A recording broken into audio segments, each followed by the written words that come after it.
पत्रकार योग कल्याण समिति आप सभी पत्रकार साथियों की समस्याओं को लेकर दिन रात कार्यरत है।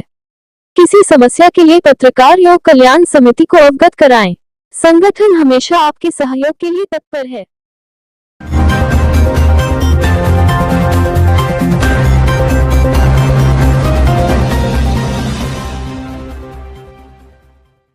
बहन व जीजा ने लगाए विधायक प्रदीप बत्रा पर गंभीर आरोप। नगर विधायक की बड़ी बहन मंजू कपूर तथा उनके जीजा अनिल कपूर ने रामनगर स्थित होटल में पत्रकार वार्ता कर प्रदीप बत्रा पर फर्जी दस्तावेज के आधार पर उनकी संपत्ति हड़पने को आरोप लगाया है। प्रेस वार्ता में उन्होंने बताया कि विगत 5 अगस्त को एडीजी द्वारा एसीजेएम के निर्णय की पुष्टि करते हुए केस दर्ज करने के आदेश पुलिस को दे दिए गए थे, किंतु आज 5 दिन गुजर जाने के पश्चात भी पुलिस द्वारा विधायक प्रदीप बत्रा के खिलाफ मुकदमा दर्ज नहीं किया गया है। उन्होंने कहा कि यह सरासर न्यायालय के आदेशों की अवहेलना है और उन्होंने पुलिस से मांग की है कि वह तत्काल मुकदमा दर्ज कर उचित कार्रवाई करे। उन्होंने बताया कि प्रदीप बत्रा के द्वारा उन्हें लगातार डराया जा रहा है और सत्ताधारी विधायक होने से उनको न्याय नहीं मिल रहा है।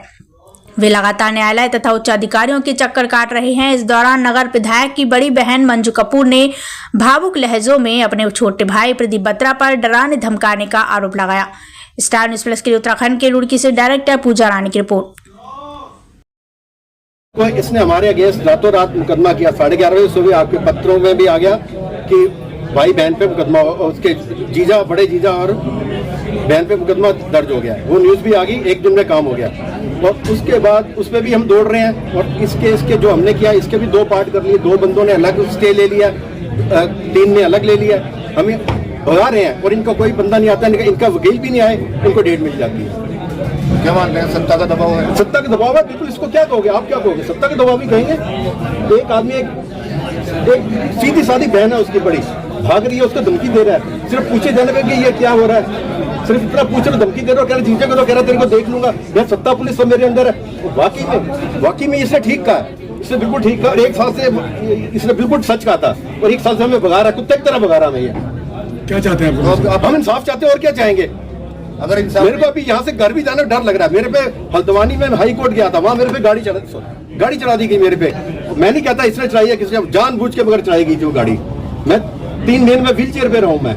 अगर आपको इंसाफ नहीं मिला तो फिर क्या आगे का क्या कदम होगा आपका? आगे इंसाफ नहीं मिला, आगे जो कोर्ट है वहाँ जाऊंगा। मैं तो शरीफ आदमी हूँ, शराफत से चलूंगा मैं तो। आज कोर्ट से क्या आदेश आपको मिला है? कोर्ट से आदेश यही मिला, 5 तारीख को मिला है, 5 अगस्त को मिला है कि जो ऑर्डर हुए थे 11 महीने पहले, पूरे 11 महीने पहले 5 अगस्त को उनको बरकरार किया जाए, वो लागू होगा ऑर्डर। इसके अगेंस्ट केस बनेगा। पुलिस को ऑर्डर दिया गया FIR दर्ज करो और 5 दिन हो गया, 10 तारीख अभी तक कहां से ही कार्रवाई क्यों नहीं हो रही? उसकी कार्रवाई रात में हो जाती, हमारी कार्रवाई क्यों नहीं हो रही? 1 साल से कोतवाली गए थे हम, पूरा एफिडेविट वगैरह बना के गए हैं, वहां से ऑर्डर हो चुके हैं। आपके पास नहीं भी आए तो ये ऑर्डर पे एक्शन को रिसीव करो। कोतवाल साहब कह रहे हैं ये मैं नहीं ले सकता, मना कर दिया हमें। कोतवाल साहब का क्या कहना है? कोतवाल साहब का कहना मैं नहीं ले सकता ये, मेरे पास कोर्ट से ऑर्डर आएंगे तभी मैं करूंगा। जो ऑर्डर हुए क्या अभी कोतवाली नहीं पहुंचे? कोतवाली वो उनका कहना नहीं पहुंचे, मैं क्या कह सकता? कोतवाली वहां से नहीं पहुंचे या कहां से नहीं पहुंचे या उनके पास पहुंचे या प्रदीप बत्रा का दबाव है, क्या है? कुछ तो है ना, ये कुछ तो गलत है। 5 दिन में कैसे हरिद्वार से यहाँ ऑर्डर आते हैं, कैसे नहीं पहुंच रहे? क्या आप लोग विधायक के खिलाफ जो किसी सांसद से मुख्यमंत्री से मिले हो?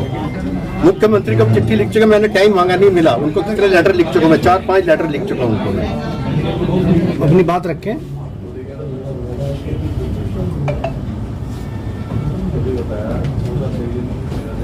इनकी दिक्कत ये है, बहुत सीधी है, ये इस चीज का फायदा उठा रहे हैं। और आपको एक चीज बताऊं, 6 तारीख को स्टे लेने के बाद 9 तारीख को 3 दिन के बाद हम दोनों की छोटी बहन के नाम से सिर्फ प्रदीप बत्रा ने केस कर दिया और वो FIR रात को 11:30 बजे सुबह प्रेस में छाप रही है उसको। तो कितना फास्ट काम है प्रशासन को। और हमारा 1 साल से कोई सुनवाई नहीं, कुछ हम धक्के खा रहे हैं, लाखों रुपए हम कर चुके हैं वकीलों पे।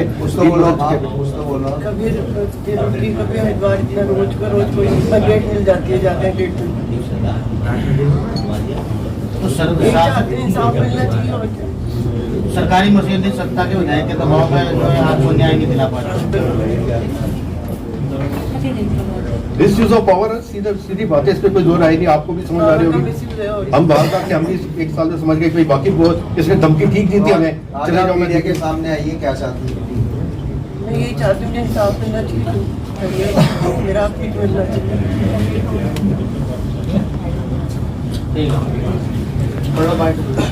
का हिसाब होगा, मगर उसके बाद कुछ नहीं है। उसके बाद मैंने वो लेटर की कॉपी भी फोटो करके मोबाइल से वो भी भेजी है, मेरे को कोई जवाब नहीं आया। नगर निगम में मैंने भेजा, नगर निगम से कोई जवाब नहीं आता, कहीं भेजो कोई जवाब नहीं है यहाँ। अच्छा, कोर्ट कार्रवाई के लिए पुलिस को बोला ना आगे कार्रवाई करो, ऑर्डर दिए हैं, ऑर्डर ही नहीं है जा रहे 1 साल से। 1 साल से स्टे चल रहा था, अब जो ऑर्डर दोबारा हुए वो भी 5 दिन हो गए हैं, अभी तक कोई कार्रवाई नहीं।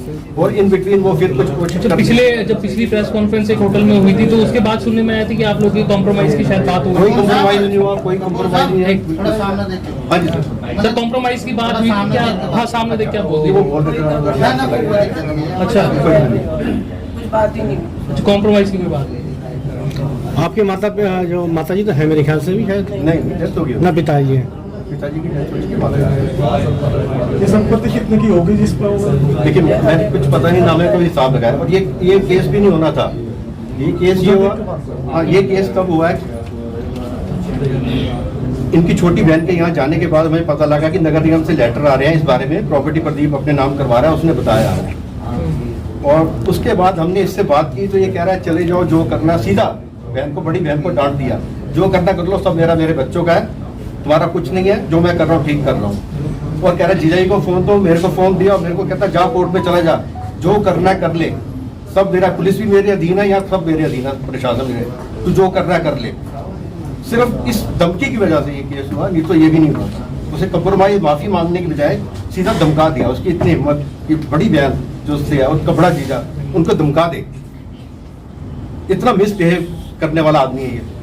पता नहीं ये कैसे आप लोग इस को झेल रहे हो, लड़की कैसा झेल रहा है इतने गंदे आदमी को।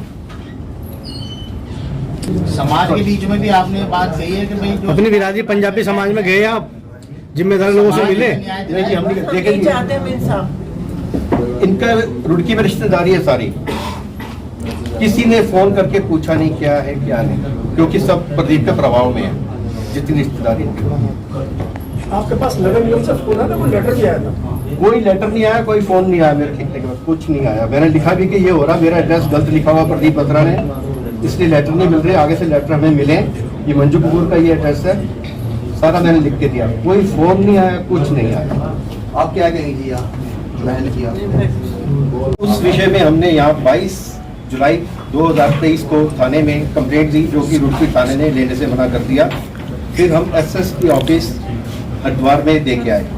उसके बाद एक दिन एक्शन नहीं होने के बाद हमने कोर्ट में अपील की, और उसके बाद हमें 5/9/23 को ACJM द्वारा 156(3) में मुकदमा दर्ज करने के आदेश जारी हुए, जो कि फर्जी दस्तावेज बनाकर मेरी पत्नी मंजू कपूर की संपत्ति हथियाने के विषय में थे, जिस पर ADJ द्वारा उस पर अगले ही दिन दिनांक 6/9/23 दिन से रोक लगा दी गई, जिस पर 5/8/23 को सुनवाई के बाद ADJ द्वारा ACJM के निर्णय की पुष्टि करते हुए FIR दर्ज करने की पुलिस को आदेश दिए गए। परंतु आज 10/8/24 तक 5 दिन होने के पश्चात भी पुलिस द्वारा कोई मुकदमा दर्ज नहीं किया गया। यह न्यायालय के आदेशों की अवहेलना है। मैं पुलिस से मांग करता हूं कि तत्काल मुकदमा दर्ज किया जाए। इस विषय में आज हम कोतवाल साहब से भी मिले थे, अपना लेके गए एप्लीकेशन, मगर उन्होंने कहा कि कोर्ट से आने के बाद ही मैं एक्शन करूंगा, अदरवाइज मैं कोई एक्शन नहीं, और पेपर लेने से मना कर दिया हमारे, जो कि हम तो आपके पीछे का मकसद क्या है आज? मेरा मकसद यही है, जो अभी हमने लगाया 1 साल से हम भाग रहे हैं, कर रहे हैं, ऑर्डर हुए हैं, जो उन्होंने रोके हुए थे विधायक साहब ने किसी वजह से, जैसे भी स्टे लेके कुछ भी, वो लागू होने के बाद भी अभी तक 5 दिन तक कोई उस पर कार्रवाई नहीं हुई। मैं सिर्फ इस पर कार्रवाई चाहता था, इसलिए रिक्वेस्ट थी, पुलिस से भी रिक्वेस्ट है कि इस पर कार्रवाई की जाए जल्द से। तो आपके जो वकील है संजीव वर्मा जी, उनका कहना तो यह है कि वो रिसीव करा दिए गए वहाँ कोतवाली में आदेश। हाँ जी, आपके जो वकील है संजीव वर्मा, हमारे वकील संजीव वर्मा जी नहीं है, संजीव वर्मा जी का कहना कपिल जी है, है, कपिल जी और धर्मेंद्र जी हैं। उनका कहना है कि ये आदेश जो हुए हैं रिसीव हो गए हैं कोतवाली में। हाँ जी, तो क्या आपको लग रहा है कि पुलिस झूठ बोल रही है? ये तो मैं नहीं कह सकता पुलिस झूठी, क्योंकि कोतवाल साहब ने कहा मेरे पास अभी आए नहीं। जो मेरे साथ 2 आज आप बीती है, जो मैंने किया हूँ, कोशिश की है मैंने, मैं आप लोगों को वही बता रहा हूँ कि 5 दिन होने के बाद भी नहीं हुआ और 1 साल से ऊपर हो गया मुझे इस चक्कर में भागते हुए। और हम 1000 बार कोर्ट आ चुके हैं। यहाँ हरिद्वार ट्रांसफर करवाया हमने, यहाँ भी निर्णय नहीं हो रहा था। हरिद्वार ट्रांसफर करवाया, वहाँ से निर्णय हुआ और उसके बाद अभी तक देखिए इस पे